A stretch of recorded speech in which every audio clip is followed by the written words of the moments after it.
Payment gateway. हाँ, payment gateway. I know. तो अगर आपके पास रेजरपे की मर्चेंट आईडी है तो आप यहाँ पे उसको प्रीफिक्स कर सकते हैं। तो उससे क्या होगा कि आप जब कस्टमर को इनवॉइस भेजेंगे तो उसको आप मैसेज भी चला जाएगा और उस पर एक लिंक होगा और उसको ईमेल भी चला जाएगा, उस पर एक पेमेंट लिंक ऑटो जनरेटेड रहेगी। तो हमने यहाँ तक की इंटीग्रेशन कर दी है। मान लीजिए आपने वो नहीं किया, आपके पास वो नहीं है, तो हम लोग यूपीआई से करेंगे। क्रिएट में जाइए और यहाँ पे जो भी आपका बैंक है, मान लीजिए आपका बैंक एसबीआई है तो एसबीआई ऑलरेडी क्रिएटेड है। जो भी आपका बैंक है, bank of Baroda, SBI, Kotak, axis, HDFC, ICICI, और यहाँ पे ये एक ड्रॉप डाउन आएगा। ये लाइट थोड़ा बंद कर दीजिए ना, ये इधर का इधर का, ठीक है। और यहाँ पे आपको आपका नाम लिखना है, okay. Another merchant profile add करना है तो यस और नो। कहाँ से शुरू किया था हमने? F11 से, ठीक है, वो पकड़ के रखिएगा, उसके इनेबल करना। हाँ, बस इतना ही काम है, ये हो गया। तो सर रेजर पे कुछ चार्ज करता, कुछ उसके साथ नहीं, कुछ कोई सब फ्री है, ये एब्सोल्युटली फ्री, तो कोई चार्जेस नहीं है।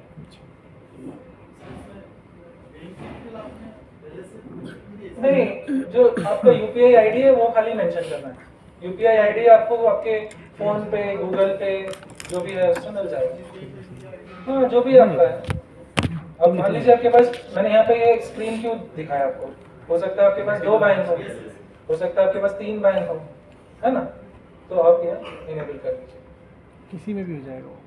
हाँ, सब में हो जाएगा। अच्छा, ठीक है, ठीक। अब मैंने क्या किया था, मैं जब यहाँ पे इस सेल्स में गया तो मैंने यहाँ पे एक्सचेंज में मैंने ये जनरेट पे क्लिक किया और ये फिर जनरेट हुआ। मैं ये हर बार नहीं करना चाहता, मैं चाहता हूँ कि अपने आप जनरेट होता रहे ना, ऑटोमेटिकली जो भी ट्रांजैक्शन है उसका अमाउंट ऑटोमेटिकली जनरेट हो जाए। तो उसके लिए क्या करेंगे, अब देखो यहाँ पे मैं अपना जो सेशन है उसको मिक्स कर रहा हूँ। यहाँ पे टैली में एक ऑप्शन दिया हुआ है गो टू, ठीक है। मुझे इस वाउचर टाइप यानी कि जो सेल्स वाउचर टाइप है इसको मुझे अल्टर करना है। तो पहले हम क्या करते थे, हम एस्केप एस्केप एस्केप करके गेटवे ऑफ टैली में जाते थे, वहाँ पे अल्टर में मास्टर में जाते थे और फिर एडिट करते थे। तो अब यहाँ पे हम जाएंगे गो टू और यहाँ पे हमने ऑप्शन दिया हुआ है अल्टर मास्टर का, ठीक है।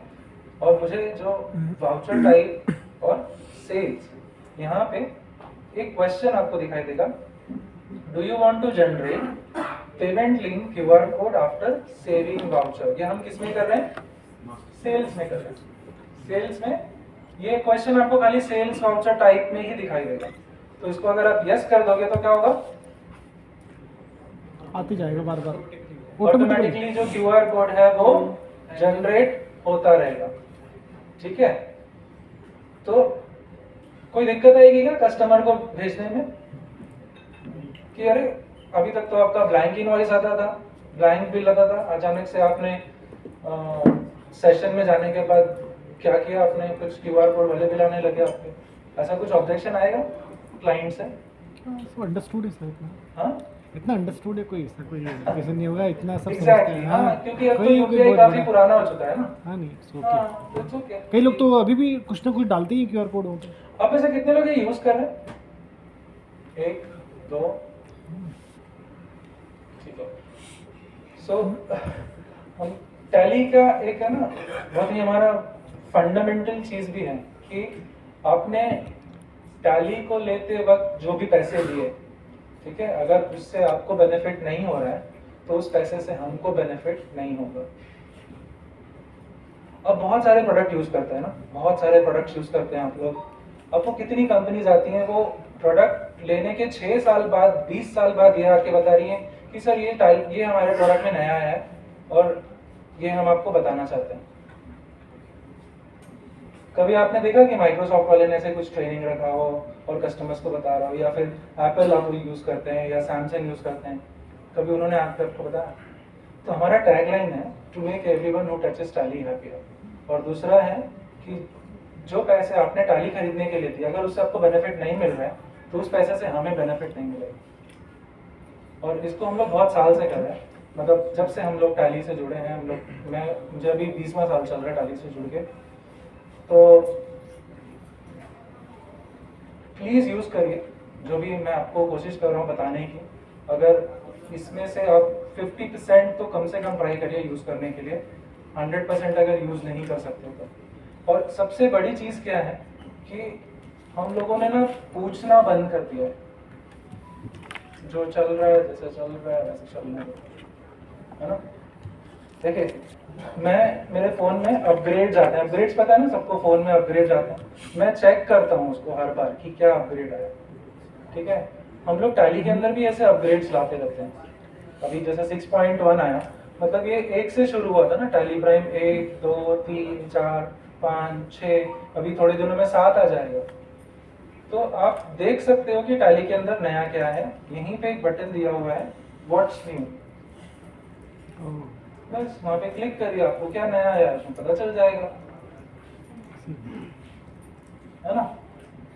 तो आपने केवल सेल्स बिल बनाने के लिए तो टैली नहीं खरीदा है ना, आपने तो पूरे ही पैसे दिए होंगे जो भी आपने दिया होगा। तो ऐसा तो नहीं कि आपको कुछ डिस्काउंट मिला कि खाली आप सेल्स इनवॉइस बना रहे हो तो आपको 50% डिस्काउंट है और ले जाओ, ऐसा तो नहीं हुआ ना, ठीक है। तो प्लीज एक हम्बल रिक्वेस्ट है कि आपको अगर नहीं मालूम है तो प्लीज पूछिए, ठीक है। हम लोग डॉक्टर्स हैं हम लोग, तो डॉक्टर के पास जब हम जाते हैं तो हमें बताना पड़ता है कि मुझे क्या प्रॉब्लम है कि नहीं, ऑब्वियसली, है ना। और हम ये नहीं चाहते कि आप अकाउंटेंट बन जाए, ओके। हम ये नहीं चाहते कि आप अकाउंटेंट बन जाओ टैली सीख करके। अरे जिसने टैली बनाया वो खुद अकाउंटेंट नहीं है, मैं खुद अकाउंटेंट नहीं हूँ, मैं तो सेल्स वाला हूँ, लेकिन मैं सिखा रहा हूँ ना टैली अभी यहाँ पे। पिछले 20 सालों में मैंने करीबन 10,000 घंटे की ट्रेनिंग कर ली होगी।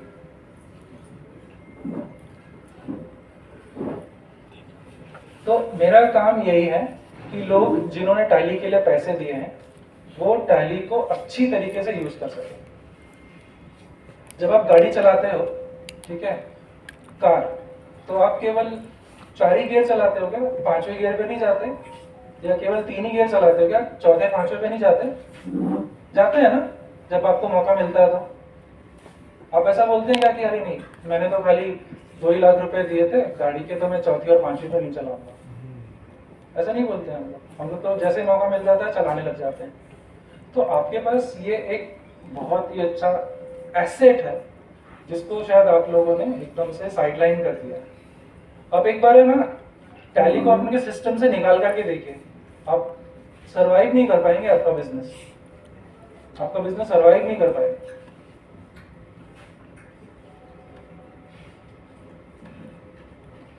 सो Tally is like you no,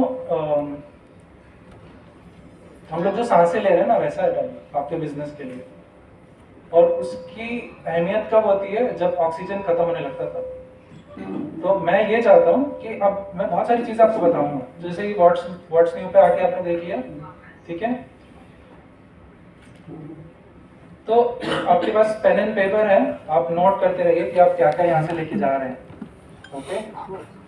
और वैसे मेरा ये सेशन का रिकॉर्ड हो रहा है, तो मैं रिकॉर्डिंग भी आपके साथ शेयर कर दूंगा,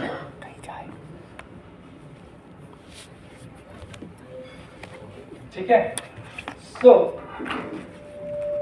ये हमने एनेबल कर दिया, वहां पे वाउचर टाइप में हमने जाके यस कर दिया कि मुझे हर बार चाहिए वो क्यूआर कोड, तो अब ना क्यूआर कोड जो है वो जनरेट होने लग जाएगा, ठीक है। अब आगे चलते हैं। तो अब जैसे नीरज जी बता रहे थे कि टैली जो है it is a not only a software, it is not only an accounting software, it's an ERP, okay. तो ईआरपी से मिलता जुलता एक वर्ड होता है बिजनेस मैनेजमेंट, जिसको हम लोग बोलते हैं, ठीक है। तो टैली जो है वो आपको बिजनेस मैनेज करके देता है, ओके। आप मेहनत बहुत कर रहे हैं ना सब लोग यहाँ पे 10 घंटे 12 घंटे काम कर रहे हैं, ठीक है, एकदम हार्ड वर्किंग कर रहे हैं, लेकिन मैनेज जब करने को होता है ना, business manage, that is not कि आप जो 12 घंटे कर रहे हो, उस वक्त आपको ये देखना है उस आधे घंटे में कि मेरा बिजनेस जा कहाँ रहा है। पिछले साल मैंने 10 लाख की सेल्स की थी, क्या इस साल मैं 15 लाख कर पाऊंगा या 12 लाख कर पाऊंगा, तब मेरा 20% का एक ग्रोथ होगा। देखिए जो हम लोग का एक टैगलाइन है, to make everyone who touches Tally happy. Happiness जो है वो किससे आता है? एक्सपेंशन से आता है। एक्सपेंशन यानी कि ग्रोथ, ठीक है। अगर आप ग्रो नहीं कर रहे हो तो आप खुश नहीं रहोगे, है कि नहीं? और आई एम श्योर यहाँ पे जिन्होंने टैली लिया होगा, जब भी लिया होगा, ओके, 1 साल पहले, 2 साल पहले, 10 साल पहले, नीरज सर ने 25 साल पहले लिया है, तो उस वक्त जो उनका टर्नओवर था और आज जो टर्नओवर है सेम तो नहीं होगा, बिल्कुल भी नहीं होगा ना। लेकिन अब वो पुरानी स्टोरी हो गई। अब हमें क्या करना है? हमें हर ईयर, अगर हर ईयर नहीं, क्योंकि ईयर तो बहुत दूर हो जाएगा, हमें हर मंथ ये देखना चाहिए, हमेशा ये देखना चाहिए कि मेरा बिजनेस का हेल्थ जो है वो कैसा चल रहा है, मेरा बिजनेस जो है वो कैसा चल रहा है। और इसके लिए आपको अकाउंटेंट के ऊपर डिपेंडेंट रहने की जरूरत नहीं है, ठीक है। आप क्या कर सकते हैं उसके लिए? आप एक यहाँ पे डैशबोर्ड है, जब ये डैशबोर्ड जो है इसको आप यूज करिए। तो यहाँ पे मैं आपको एक फ्रेश डैशबोर्ड जो है वो क्रिएट दिखाता हूँ। इसमें ज़्यादा डेटा नहीं है।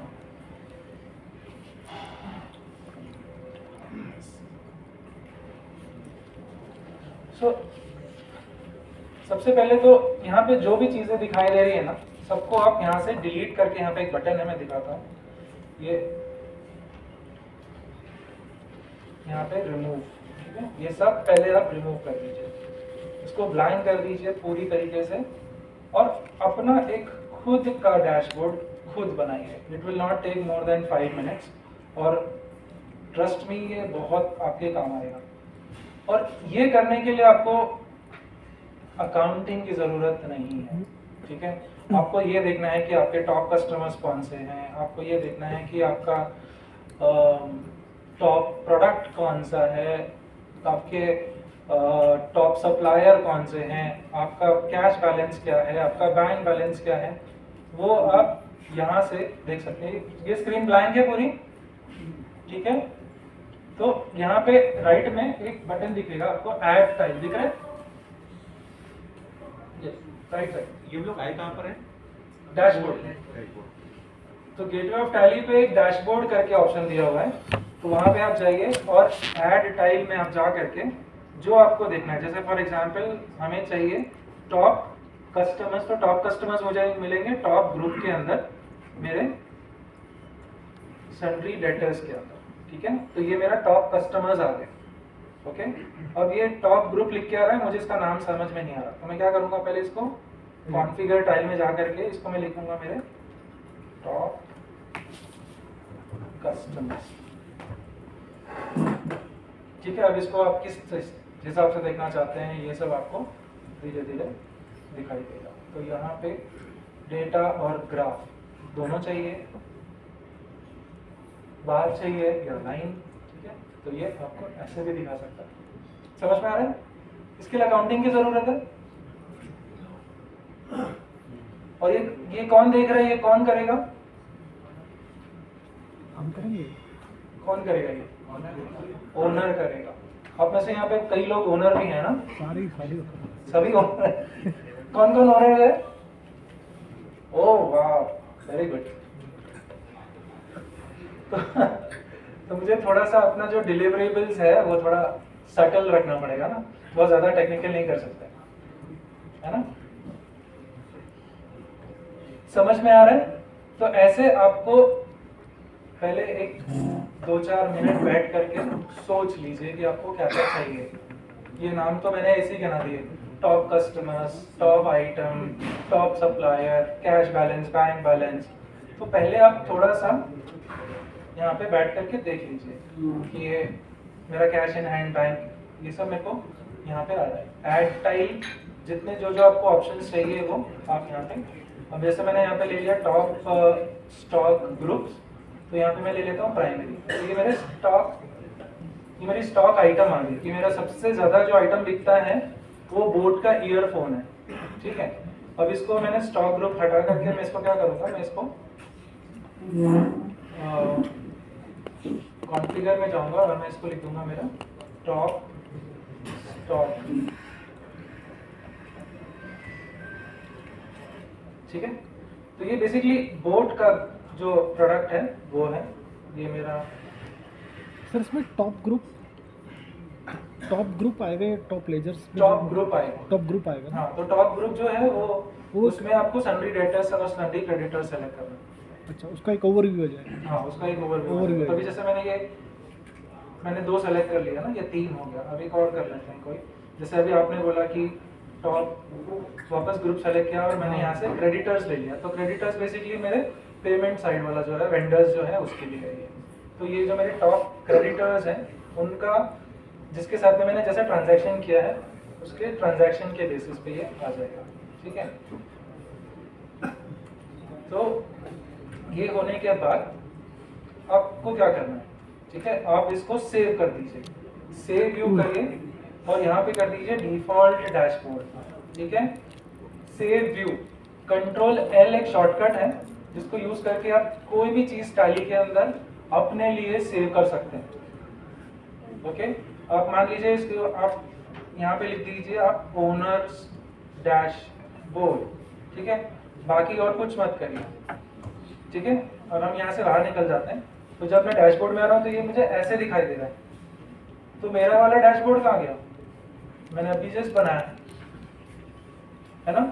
तो टैली के अंदर एक हमने बटन दे दिया प्राइम में, ये एक्चुअली टैली पुराने वर्जन्स में नहीं था, गो टू। ओके, तो आपको अगर कोई भी चीज रेफर करना है, टैली में सर्च करना है, तो आप गो टू में चले जाइए और यहाँ से आप सर्च कर लीजिए। जैसे मैंने अभी बनाया ओनर्स डैशबोर्ड, है ना। तो ये ओनर का डैशबोर्ड जो मैंने अभी थोड़ी देर पहले बनाया था वो मुझे यहाँ पे आ गया। और ये आप कहीं से भी देख सकते हो, ऐसा जरूरी नहीं है कि आपको मेन स्क्रीन पे ही रहना है, आप कहीं से भी इसको देख सकते हैं। हाँ, मतलब वो सभी के लिए, हाँ, ऊपर सभी में रहेगा वो? नहीं, सभी में नहीं रहेगा। ये देखिए डेटा तो सब जगह पे है, बस ये क्या हो रहा है, एक जगह पे अच्छे से उसका एक रिप्रेजेंटेशन हो रहा है। Kind of search. हाँ, तो ये आप जरूरी नहीं है कि आपको गेटवे ऑफ टैली में ही जाके देखना है। आप कहीं किसी भी रिपोर्ट में आप वाउचर एंट्री कर रहे हो और वहां से गो टू में चले गए और वहां से भी आप ये देख सकते हो। ओके, तो इससे क्या होगा, आपका इफेक्टिवनेस रहेगा। आपको याद रखने की जरूरत नहीं है, खाली एक बटन याद रखिए, गो टू, बस। मल्टीपल क्या होता है ना, कई बार लोग 2 3 4 टैली ऐसे ओपन कर लेते हैं फट फट फट फट, क्योंकि क्लिक करके ओपन हो जाता है। वो सिंपल है एकदम, करने की जरूरत नहीं है। आप एक ही टैली में ही जितना चाहिए उतना काम कर सकते हैं। ठीक है, GoTo का एक और बहुत अच्छा बेनिफिट क्या है कि ये आपने क्या क्या रिपोर्ट्स ओपन की है वो भी दिखाएगा आपको, और प्लस आप किसी भी मास्टर को अल्टर कर सकते हैं ड्यूरिंग दी वाउचर एंट्री। किसी भी लेजर के आप रिपोर्ट पे जब हैं तो वहां से अगर आपको किसी ऐसी रिपोर्ट पे जाना है जहां से आपको एस्केप करके आना है तो जरूरी नहीं है, आप ऑल्ट जी करिए और आप उस रिपोर्ट पे जा सकते हैं। जैसे यहीं से मुझे बैलेंस शीट पे जाना है तो मैं सीधे यहीं से बैलेंस शीट पे टाइप करके जा सकता हूँ। इसके लिए मुझे अकाउंटेंट होने की जरूरत नहीं है। आप कमांड दे रहे हो कि आपको क्या देखना है और सिस्टम जो है वो आपको रिस्पॉन्स कर रहा है। आपको यहाँ से आउटस्टैंडिंग देखनी है, आप ऑल्ट जी करो और यहाँ से आप आउटस्टैंडिंग पे चले जाओ, लेजर आउटस्टैंडिंग। तो अगर स्पेसिफिक लेजर पे जाना है तो आप लेजर पे जा सकते हैं, और या फिर आप अकाउंट रिसीवेबल पे चले जाइए तो आपको पूरा अकाउंट, तो अकाउंट रिसीवेबल के ऊपर डायरेक्ट यहाँ से आ गए। अब यहीं से मेरे को वापस मेरे ओनर्स डैशबोर्ड में जाना है तो मैं फिर ओनर डैशबोर्ड में आ गया। तो ऐसे आप जितनी चाहें उतनी रिपोर्ट ओपन कर सकते हैं। अब यहीं से मुझे वाउचर एंट्री करनी है तो हम यहीं से क्रिएट वाउचर कर सकते हैं, सेल्स आ गया। फिर मुझे वापस किसी और रिपोर्ट में जाना है, प्रॉफिट एंड लॉस अकाउंट में जाना है। अब मैंने इस तरीके से बहुत सारी रिपोर्ट ओपन कर ली, ठीक है। तो ये आपको यहाँ पे ओपन रिपोर्ट्स में दिखाई देगा। फिर जैसे ही आप फर्स्ट पे जाएंगे तो नीचे के जितने भी ऑप्शंस हैं वो ऑटोमेटिकली क्लोज हो जाता है, ठीक है। अब इसमें कुछ समझ में आ रहा है? तो गो टू जो है वो ध्यान में रखिए, आपको अकाउंटिंग नहीं भी आती, टैली यूज करने नहीं भी आता, अब एक बटन याद रखिए, आपको गूगल ने सर्च करने सिखाया था क्या? नहीं सिखाया था ना? गूगल में सर्च कैसे करना है? टेलीज गूगल, हाँ हाँ, ये टैली का गूगल है। टेलीज सर ने एक अच्छी एनालॉजी दे दी, एक टैली का गूगल है ये। नहीं बेटा उसका। तो टैली के अंदर बहुत सारी रिपोर्ट्स हैं और बहुत सारी रिपोर्ट्स आप क्रिएट कर सकते हैं, ठीक है? सो चलिए वो भी देखते हैं। ओके, तो स्टेप बाय स्टेप जाते हैं। अभी हम लोग बहुत ही शैलो लेवल पे हैं, मतलब धीरे धीरे हम लोग गहराई में जाएंगे। अभी हम लोग बहुत हल्की हल्की जो चीज़ें हैं उसको देख रहे हैं और बहुत ही इफेक्टिव है, ये बहुत काम आएंगे आपके डे टू डे ऑपरेशन में, ठीक है? तो जैसे मान लीजिए आप डे बुक पे हो, ओके, और डे बुक में आपके लिए एक पर्टिकुलर चीज़ होता है डिस्क्रिप्शन, जैसे पार्ट नंबर या फिर सीरियल नंबर, उसको सर्च करना कि ये सीरियल नंबर कौन से ट्रांजैक्शन में है ना? तो टैली में हमने ऑप्शन दिया है कंट्रोल F, ठीक है? तो ये वाला जो ऑप्शन है ये आप जरूर इनेबल कर लीजिएगा। कंट्रोल F जब आप करोगे टैली में पहली बार अगर आप कर रहे हैं तो आपको ऐसे दिखाई देगा कंट्रोल F। कंट्रोल F तो बहुत ही सिंपल वर्ड है ना? मैं ये बार बार यूज करता रहूंगा, अकाउंटेंट ओनर, ठीक है? मेरा मकसद आपको अकाउंटेंट बनाना नहीं है, ठीक है? आप मैकेनिक मत बनिए, लेकिन ड्राइवर तो बन सकते हैं ना, है कि नहीं? है कि नहीं? अगर एक दिन आपका अकाउंटेंट नहीं आया तो कम से कम उस दिन बैठ करके दो चार कुछ चीजें देखनी है या कुछ एंट्री ही पास करनी है, तो उतना तो आपको नॉलेज होना चाहिए ना। एक दिन अगर ड्राइवर नहीं आया तो आप गाड़ी चला के जा सकते हो, है कि नहीं? ऐसा तो नहीं है कि बोलेंगे अरे चलो तुमको आना ही पड़ेगा, कैसे तुम नहीं आओगे? लेकिन अगर एक दिन अकाउंटेंट नहीं आता तो हम क्या हो जाते हैं, थोड़ा सा हैंडीकैप हो जाता है। ऐसा हुआ है किसी के साथ? ओनर्स बहुत है ना यहाँ पे, होता है किसी के साथ ऐसा? सब लोग एक्सपर्ट है, सब मैकेनिक है, हाँ? सेल्स का बिल निकाल लेंगे सब लोग, अब तो क्यूआर कोड के साथ भी निकाल लेंगे। नहीं, केवल सेल्स का बिल निकालना जो है वो बिजनेस मैनेजमेंट नहीं होता है ना नीरज जी? केवल सेल्स का बिल बनाना बिजनेस मैनेजमेंट नहीं है ना। आपको बिजनेस की हेल्थ भी तो देखनी पड़ेगी ना कि मेरा बिजनेस ग्रो हो रहा है कि नहीं हो रहा है ना? मैं उस पे भी आऊंगा, आपको कुछ रिपोर्ट्स दिखाऊंगा जहाँ पे आप ये चीजें अपनी चेक कर सकते हैं। ओके, तो यहाँ पे मैं कुछ वर्ड डाल देता हूँ। जैसे मान लीजिए कि मुझे जस्ट एक वर्ड कैश समझ में आ रहा है अभी फिलहाल के लिए, एग्जाम्पल में ले रहा हूँ कैश। तो जहाँ जहाँ पे कैश वर्ड यूज हुआ होगा वो सारे ट्रांजैक्शंस फिल्टर हो जाएंगे। Control F sound simple. अब ये जो ट्रांजैक्शन है ऑल्ट F करिए, कंट्रोल F के बाद ऑल्ट F। तो ऑल्ट F करने के बाद टैली आपको ये बताएगा कि ये जो कैश वर्ड है उस ट्रांजैक्शन में कहाँ यूज हुआ है, क्योंकि कैश वर्ड सर्च कर रहा है ना वो, एग्जैक्ट कैश वर्ड। तो वो नरेशन में भी हो सकता है, वो कहीं कोई डिस्क्रिप्शन में भी हो सकता है, वो किसी लेजर का नाम में भी हो सकता है, कहीं पे भी हो सकता है ना? तो यहाँ पे ये लेजर नेम में कैश दिखा रहा है, बट इससे हमारा काम नहीं होगा, इससे हमारा काम नहीं चलेगा। तो हमें क्या करना है, कंट्रोल F करना है। और कंट्रोल F में जैसे ये स्क्रीन आएगी बेसिक फिल्टर की, यहाँ पे आप F12 करिए। F12 जो है टैली के अंदर आपको कॉन्फ़िगरेशन देता है, और इस क्वेश्चन को स्पेसिफिक फील्ड फिल्ट्रेशन जो है इसको आप यस कर दीजिए, ठीक है? अब यहाँ से क्या होगा, अब टैली जो है आपको 125 फील्ड देगा जहाँ पे आप एग्जैक्टली, जैसे मान लीजिए आपको जानना है कि आपके पार्ट नंबर में कुछ है क्या, तो यहाँ पे पार्ट नंबर है,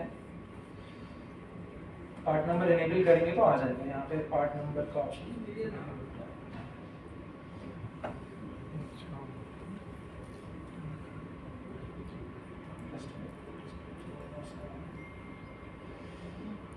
तो जैसे मान लीजिए कि आपको कोई जीएसटी आयन है पार्टी का, उस जीएसटी का आपको डिटेल ढूंढना है, ठीक है? आपको कोई ई वे बिल का डिटेल ढूंढना है, कोई ई इनवॉइस का डिटेल ढूंढना है, या फिर कोई आपको सीरियल नंबर अगर आपने मेंशन किया हुआ है डिस्क्रिप्शन वगैरह तो वो आपको मिल जाएगा, ठीक है? ये जैसे आइटम डिस्क्रिप्शन होता है तो यहाँ पे आप उसको मेंशन करते हैं, ठीक है। अगर आपको सर्च करना है कोई आपका व्हीकल नंबर, ठीक है, तो व्हीकल नंबर आपको यहाँ पे मिल जाएगा, ठीक है। तो ऐसे करके यहाँ पे करीबन 125 फील्ड हैं। ये थोड़ा सा जो जूम वाला स्क्रीन है ये इसको छुपा ले रहा है, ये यहाँ पे मैं कर देता हूँ। तो यहाँ पे देखो आपको 124 प्लस यहाँ पे 7-8 और है, तो 125 और प्लस, ये दिख रहा है आपको 124 यहाँ पे थोड़ा सा और हाईलाइट हो रहा है ना। तो 124 और प्लस 7-8 ये और है 6-7, तो 130 फील्ड हैं जिसमें आप स्पेसिफिक सर्च कर सकते हो। अगर आपको कोई, आपको ऐसा ध्यान है कि नरेशन में आपने कुछ लिख दिया और आपको सर्च करना है, तो नरेशन को कमांड दीजिए कि मुझे नरेशन से ढूंढ के ला के दो, ओके। अब जैसे ही आप ये सर्च कर लेंगे तो ये एक दिन में सर्च करेगा, एक दिन में, ठीक है। 31 मार्च में सर्च कर रहे हैं, तो हो सकता है कि यहाँ पे अभी मैं इसको एक्सपांड करता हूँ, ठीक है। तो एक्सपांड करने के लिए क्या करना है, आपको पीरियड जो है वो चेंज करना है, ठीक है। तो एक्सपांड कर दीजिए, तो आपका जो सर्च का दायरा है वो बढ़ गया, तो ऑटोमेटिकली जो आपने सर्च में डाला हुआ वो सब यहाँ पे आ जाएगा। ये सब कुछ जो कैश वर्ड जहाँ जहाँ यूज हुआ है वो सब ये सर्च करके दे रहा है, ठीक है। लेकिन इससे मेरा काम नहीं होगा, मुझे क्या करना है, मुझे अब थोड़ा सा, मुझे अब एडवांस फिल्टर चाहिए। तो मैं डे बुक में जाता हूँ, फिर मैं कंट्रोलर फिर से प्रेस करता हूँ, ठीक है। तो बेसिक फिल्ट्रेशन जो भी था कंट्रोलर, इसको थोड़ा सा एक लेवल अप जाते हैं और यहाँ पे हम लेते हैं एडवांस फिल्टर, और एडवांस फिल्टर में हम यहाँ पे फील्ड जो है वो दे सकते हैं, ठीक है।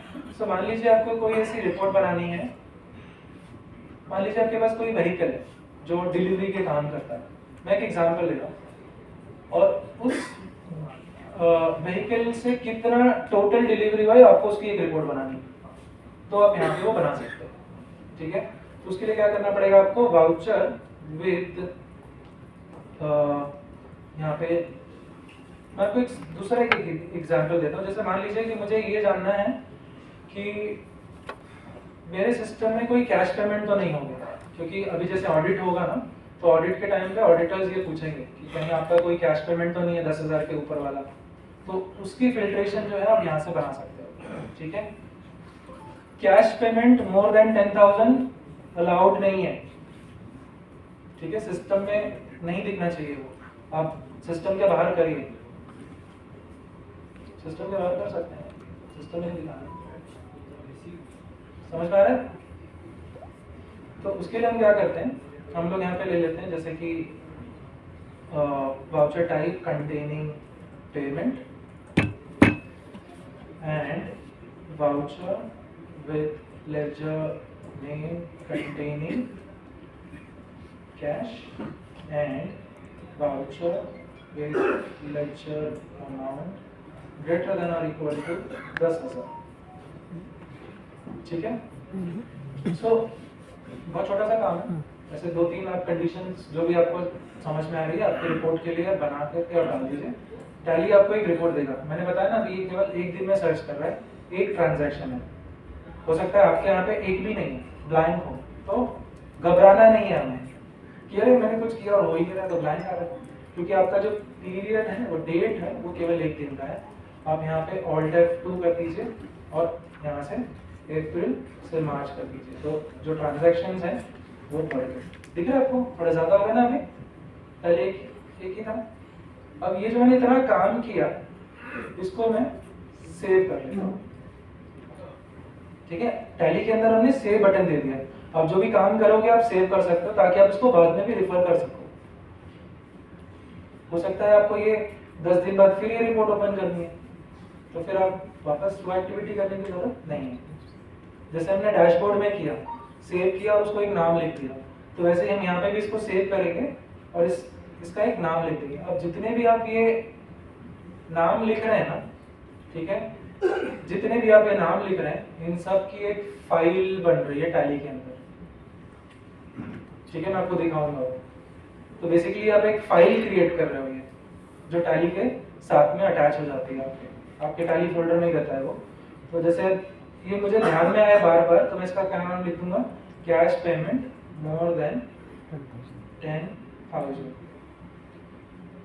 तो ऐसे ही आप सेल्स के लिए भी बना सकते हो, sales more than 10,000, sale purchase more than 50,000, ठीक है। टॉप कस्टमर्स की रिपोर्ट, टॉप सप्लायर्स की रिपोर्ट तो हमने वहाँ पे बना दी, लेकिन वहाँ पे वो खाली 5 नाम ही दे रहा था, है ना। तो आपका कोई जो पर्टिकुलर आइटम है जिसको आप यूज़ करना चाहते हैं, उसके थ्रू अगर कोई रिपोर्ट बनाना चाहें तो आप ऐसे ही बहुत सारी रिपोर्ट्स बना सकते हैं, ठीक है, कोई लिमिटेशन नहीं है। अब यहाँ पे कुछ क्वेश्चंस हैं, इसको आप पढ़िए और फिर इसको यस नो करिएगा, ठीक है। So do you want to make this as default view, यानी जब भी आप, हम कहाँ से कर रहे हैं ये काम, हम ये काम कर रहे हैं डे बुक से। यहाँ पे कॉर्नर में लिखा हुआ है डे बुक, दिख रहा है सबको, है ना। ये हम कॉर्नर में डे बुक लिखा हुआ है, तो जितनी बार आप डे बुक ओपन करोगे आपको ये 10 ट्रांजैक्शन दिखेंगे। क्या आप डे बुक में चाहते हो वैसा दिखे? नहीं, तो इसको नो कर दीजिए, ठीक है। एडिशनल कॉन्फ़िगरेशन में देखते हैं क्या है। क्या आप ये सब कंपनी के लिए करना चाहते हैं? आपके लैपटॉप में 3-4 कंपनी आपकी हो सकती है ना, तो आप सब कंपनी के लिए करना चाहते हैं। क्या ये केवल आप 22-23 के लिए करना चाहते हैं, 24-25 के लिए करना चाहते हैं, या 25-26 के लिए करना चाहते हैं? तो आप यहाँ पे यस कर दीजिए कि क्या ये आप स्पेसिफिक पीरियड के लिए, ठीक है। तो मैं इसको नो ही रखता हूँ।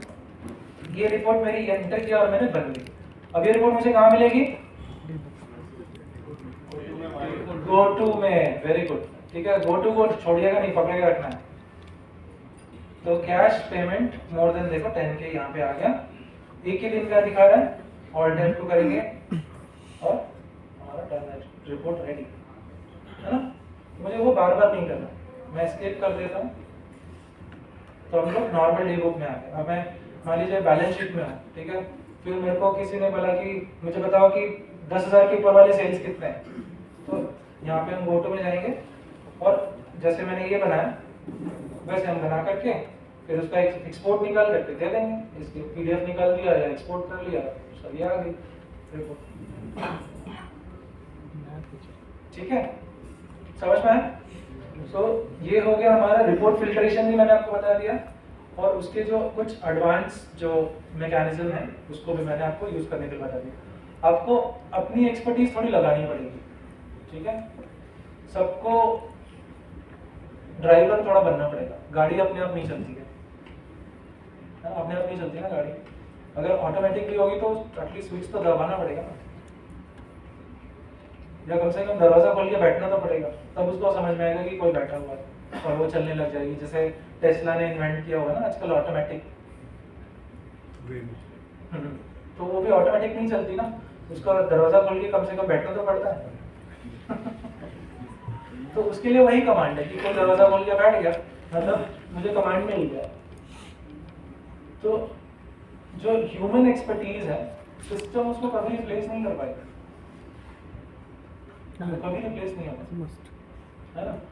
तो आपको आपके सिस्टम में बैठना है। यहाँ पे सब लोग सेम नेचर ऑफ बिजनेस में है, लेकिन मैं बहुत दावे से बोल सकता हूँ कि जो नीरज जी रिपोर्ट देखते होंगे वो ये सर वो रिपोर्ट नहीं देखते होंगे, है कि नहीं, है ना। लेकिन नेचर ऑफ बिजनेस सबका सेम ही है। मैक्सिमम लोग यहाँ पे trading and sales of IT peripherals में है, राइट। तो ऐसा क्यों है कि नीरज जी एक अलग रिपोर्ट देख रहे हैं और आशीष जी एक अलग रिपोर्ट देख रहे हैं?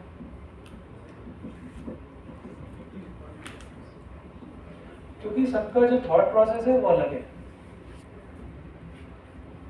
सब लोग अपने अपने बिजनेस को अपने अपने नजरिए से देखते हैं, ठीक है। काम करने का तरीका एक हो सकता है, but when it comes to managing the business it will always be different. क्योंकि जब आप बिजनेस मैनेज कर रहे हैं तो आप अपने बिजनेस को अपने नजरिए से देख रहे हो, एरियल व्यू से। उस वक्त नीरज जी का व्यू और आशीष जी का व्यू आपस में मैच नहीं होगा, क्योंकि उनके लिए उनके पैरेटो प्रिंसिपल्स वाले कस्टमर्स अलग हैं, उनके लिए उनके पैरेटो प्रिंसिपल्स वाले कस्टमर अलग हैं, ठीक है। सो अब हम आगे चलते हैं, थोड़ा सा धीरे धीरे हम लोग गहराई में हो जाएंगे, थोड़ा सा टेक्निकल भी हो सकता है, बट प्लीज डोंट वरी, मैं पूरी कोशिश करूंगा कि आपको जो चीज़ें हैं वो मैं बताऊं। देखिए बहुत सारी चीज़ें जो हैं हमने टैली के अंदर ऑटोमेट कर रखी हैं, ठीक है। तो हम स्टार्ट करते हैं अब एक नए सब्जेक्ट से जो हमारा टैली प्राइम 6.1 का जो हमारा सब्जेक्ट है उसके ऊपर से।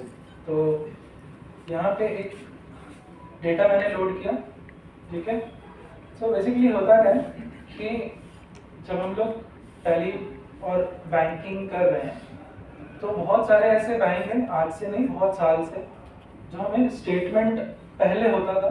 जब मैं एक्चुअली जब मैंने नया नया टैली ज्वाइन किया था उस वक्त जब हम कस्टमर्स को मिलते थे तो उनके यहाँ पे एक बड़ा ऐसा शीट आता था 80 कॉलम पेज वाला, उसमें बैंक स्टेटमेंट रहता था। तो कोई अकाउंटेंट होता था, वो बैठ करके एक एक जो डेट रहता था वो डालता रहता था, है ना। तो अभी भी बहुत सारे लोग ऐसे ही कर रहे हैं, है ना। ऐसे ही करते हैं। शायद एक्सेल यूज कर रहे होंगे या पीडीएफ ओपन करके वहां से कॉपी कर रहे होंगे, है कि नहीं, राइट। तो जो भी आपका बैंक स्टेटमेंट है वो आपको दो फॉर्मेट में बैंक स्टेटमेंट देता है। एक होता है एक्सेल और एक होता है पीडीएफ। पीडीएफ जो होता है वो पोर्टेबल डॉक्यूमेंट रीडर है, उसमें से हम कोई भी डेटा रीड नहीं करा सकते सिस्टम में, ठीक है। तो एक्सेल जो है वो उसमें हमारा काम हो जाएगा। अब एक्सेल में क्या होता है कि जो बैंक डेट होती है, बैंक डेट जो है टैली उसको ऑटोमेटिकली पिकअप कर लेगा और आपका बैंक रिकंसिलिएशन जो है वो हो जाएगा, ठीक है। तो ऐसा आप 145 डिफरेंट बैंक्स के साथ में कर सकते हैं। तो 145 में आपका बैंक आ जाएगा। ऐसा किसी का यूनिक बैंक है क्या, एकदम XYZ कोऑपरेटिव बैंक, ऐसा कुछ यूनिक बैंक है प्लीज मुझे बता दीजिए। आप मुझे आज उसका स्टेटमेंट देंगे, हम कल शाम को आपको इनेबल करके दे देंगे। तो उस ABC कोऑपरेटिव बैंक के जितने भी कस्टमर हैं उन सबको बेनिफिट मिलने लगेगा कि टैली से हम लोग रिकंसिलिएशन ऑटोमेटिकली कर लें।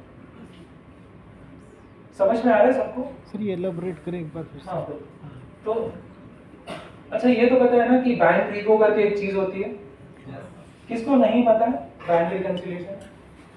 सभी को पता है, ठीक है। आई टेक दैट, यस सभी को पता है, क्योंकि इतने साल से अकाउंटिंग कर रहे हैं, बैंकिंग कर रहे हैं, तो बैंक रिको तो पता ही है होता क्या है। तो बैंक रिको में होता क्या है, मैं वो थोड़ा सा और एलाबोरेट कर देता हूँ। आपने जो भी पेमेंट किया या आपको जो भी रिसीट आई, मैंने टैली में उसकी एंट्री कर रखी है। मान लीजिए आप टैली यूज नहीं करते, ठीक है। तो आपका जो ट्रांजैक्शन है आपने लिखा 2 तारीख, लेकिन वहां पे हुआ 4 तारीख, तो मुझे यहाँ पे बताना पड़ेगा कि ये 4 तारीख को है, ठीक है। अब ये करते करते करते करते मंथ एंड आता है। तो मंथ एंड में क्या होता है कि कुछ ट्रांजैक्शंस मेरे रह जाते हैं, कुछ ट्रांजैक्शंस मेरे पोस्ट करने के लिए रह जाते हैं। तो इसी को हम लोग कहते हैं रिकंसिलिएशन रिपोर्ट, कि उस वक्त हमारे पास इतने ट्रांजैक्शंस मंथ एंड में रह गए जो शायद 2-4 दिन में आ जाएंगे। या समझ में आ रहा है ना सबको, ये है ना, ये तो सबको पता है। अब ये एक्टिविटी करने के लिए किसी को बहुत टाइम लगता है क्या? ऐसा कोई है जिसको बहुत टाइम लगता है? 1 घंटा लगता है, 2 घंटा लगता है? बोलिए मत, मैं आपको तरीका बताऊंगा कि आप उसको 5 मिनट में कर सकते। हाँ डायरेक्ट बता दो। थोड़ा सा एक कॉन्टेक्स्ट तो क्रिएट कर लूं, मैं सेल्स वाला हूं ना।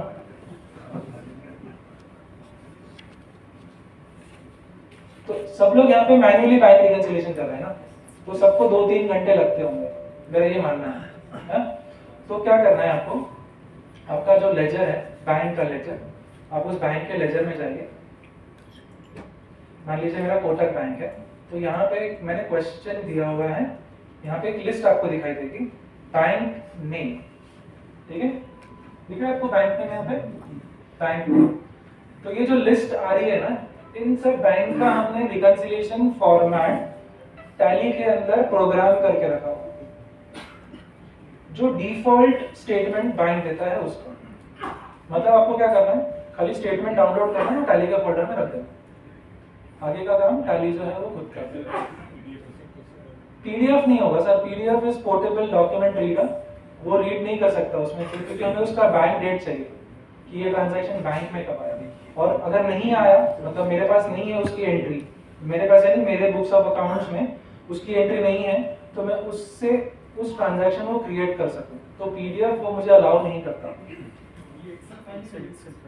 जी ओनली एक्सेल नहीं, आप जो भी बैंक आप लोगे ना, तो बैंक ऑटोमेटिकली आपको बताएगा कि हम लोग एक्सेल में क्या क्या सपोर्टेड फॉर्मेट दे सकते हैं।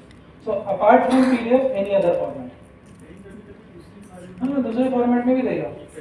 हाँ एक HTML नहीं होगा वो, it will be Excel CSV MT940.txt ऐसे हो। तो एक्सेल CSV MT940 ये सब एक्सेल के रीडेबल फॉर्मेट हैं जो आप एक्सेल में रीड करा सकते हैं। तो टोटल जो है ये आपको 3 फॉर्मेट में देता है, एक्सेल CSV और MT940। समझ में आ रहा है? तो अदर देन पीडीएफ, ओके ये हमने सेव कर लिया, ठीक है। आपका स्टेटमेंट जो है वो आप डाउनलोड कर लीजिए और टैली के आप फोल्डर में आप उसको डंप कर दीजिए। जो आपका जो मैंने अभी जस्ट टैली का जो फोल्डर मैंने आपको दिखाया था, जो टैली का फोल्डर आपका यहाँ पे आएगा, ये टैली प्राइम 6.1 है। तो यहाँ पे हम ओपन फाइल लोकेशन करते हैं और यहीं पे आप